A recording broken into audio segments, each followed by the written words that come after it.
ثم لتسألن یومئذ عن النعیم۔ سوال یہ ہے کہ اللہ تعالیٰ نے جو نعمتیں ہمیں دنیا میں دی ہیں کیا اس کے بارے میں ہم سے پوچھا جانا ہے؟ سورہ التکاثر جو قرآن مجید کی 102 نمبر سورہ مبارکہ ہے، اس میں اللہ رب العزت نے فرمایا کہ اے میرے بندو، وہ دن آنے والا ہے جب تم سے ایک ایک نعمت کے بارے میں ضرور بھی ضرور پوچھا جائے گا۔ ثم لتسألن یومئذ عن النعیم۔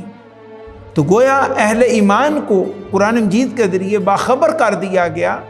کہ جو جو نعمت بھی اللہ تعالیٰ نے دی ہے اس کے استعمال میں وہ محتاط ہو جائے، باخبر ہو جائے، متنبہ ہو جائے، ویل اویئر ہو جائے کہ میں نے اللہ رب العزت کی ایک ایک نعمت کو اس طرح استعمال کرنا کہ کل کو جب